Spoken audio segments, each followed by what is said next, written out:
For USCFootball.com, I'm Keely Eure here with Chris Treviño for instant analysis of USC's 34-30 victory over Arizona. Chris, it's another week, but it looked like almost the same game we saw from USC against Arizona State. They fixed the turnover issue, but this was a game, another last-minute victory for USC. They didn't look the best out there, but they were able to get the win. They're now 2-0 in the season where they probably could have been 0-2. What do you take away from this game?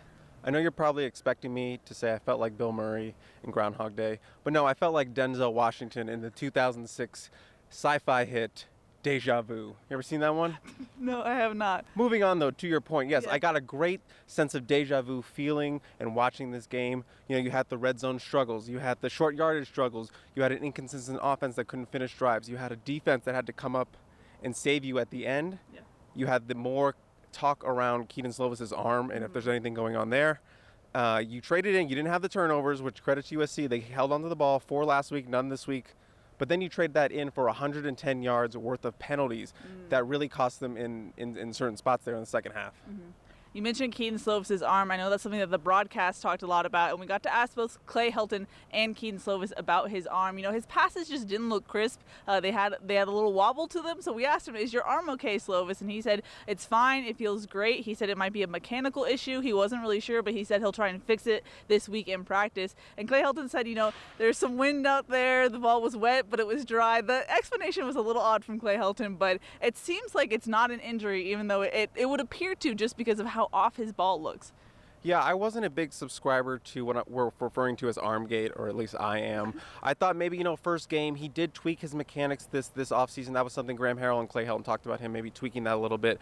But yeah, there's something off, there's something wrong that you have to kind of look at, and we don't really know what the answer is. I mean, he said it wasn't health. You know, I have a theory, maybe it's a little bit of pressure. I mean, this offseason, he was put on a pedestal a lot. A lot of national writers were writing about him. A week before the season started, someone predicted he would be the #1 pick in 2022. That's a lot for a 20-year-old kid, 19-year-old kid as a USC quarterback. Maybe he's got some mental yips there with the passes. He was so good last year. You know, sometimes the thing you're great at, maybe that becomes a weakness moving forward if you put too much pressure on it. A lot of people backed up that stat last year that Pro Football Focus hit on. You know, he was a 90.1 grade when throwing deep on passes that took longer than 3 seconds to develop. So, you know, that was his bread and butter last year. That's what made him stand out in fall camp. You know, we saw him with those crisp passes, and now it's an issue, and he didn't do anything this week to kind of settle those questions down, and they're going to be a big topic moving forward. Yeah, especially when USC just has the offensive red zone woes that they had. It's hard to get in a rhythm when your quarterback is just seeming off. What do you take away from this play calling? And just USC would have long, explosive plays. That Amon-Ra St. Brown catch comes to mind, but then just stall once they got to that red zone area. What do you take away from this offensive performance? Yeah, I mean, I think it just comes down to kind of execution, and a Clay Helton team doesn't really execute, especially when, you know, you're backed up trying to come away with crucial points. I mean, the big one that people are going to talk about is that 3rd and goal where USC came away with literally no points. You have a 3rd and goal at the 1-yard line to come away with 0 points. That's tough to do. But 2 back-to-back penalties, all about execution, a false start and a delay of game back-to-back, makes it a 3rd and 11. End zone shot incomplete, and then you miss the field goal. That's just textbook what this team has been about under Clay Helton. Just these struggles to make the little things work and kind of finish plays off. Now, on the other side of the ball, I know Clay Helton was very cognizant of the fact that Grant Gunnell, he's not a runner, but he does have that RPO game. He said that in this week leading up to this game, Clay Helton said, Grant Gunnell isn't Jaden Daniels, but then it felt like USC's defense kind of made Grant Gunnell look like Jaden Daniels. It was a lot of running from a quarterback once again this week. Yeah, I believe someone made the joke that this USC defense could make Matt Leinart look like a dual-threat quarterback, which is a burn, but a compliment, I don't know.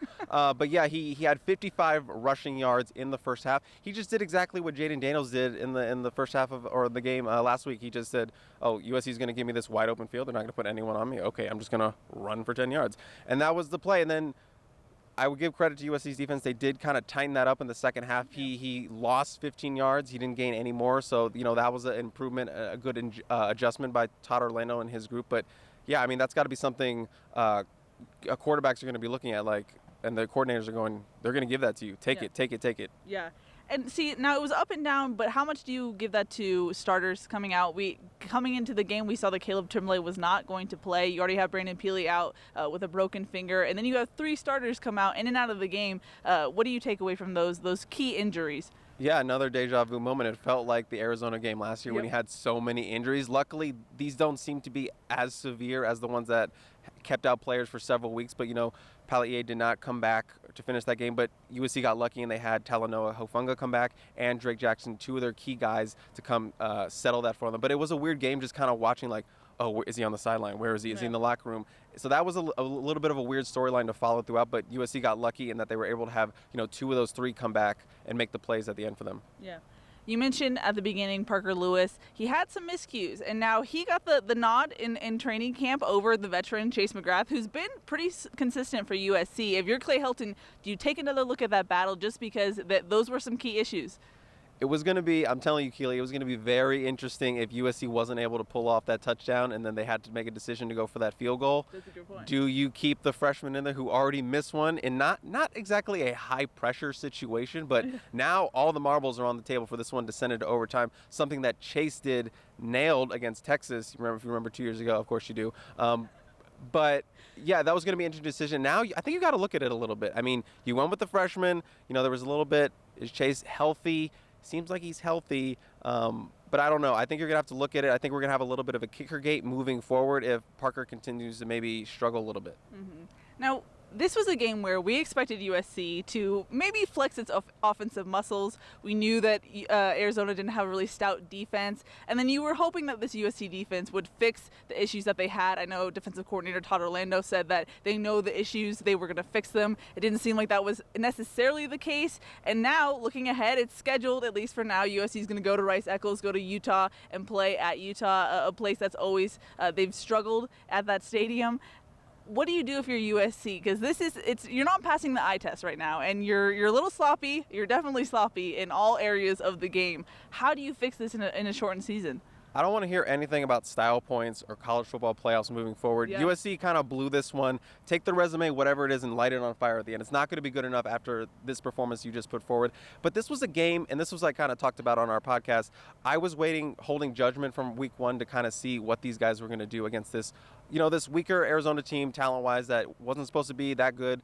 But USC, again, played down to their opponent, played down to the level of competition. And this was a game I felt like USC really had a chance, was supposed to get some confidence. They were supposed to put up some points. They were supposed to get that offense rolling, kind of pick up where it left off last year with the UCLA game, the Cowens game, and all that. And the defense was also supposed to get some confidence against a young QB taking on a starting role in Grant Gunnell. But he looked like a really good young player against this defense, like we mentioned. But this was a chance to get some confidence moving forward into a huge Utah game if it happens. But now you got to do some soul searching because you don't have any momentum, I don't think, even though you're 2-0. Yeah, and that's what's weird about these games is USC's 2-0. These were wins, and yet you come out of it feeling like it's a loss. And I guess my question is, and I don't know if you can answer this, but is this just what to expect from a Clay Helton team? It's going to be sloppy mistakes, poor coaching, and yet the talent wins out in the end, usually, hopefully, if you're USC?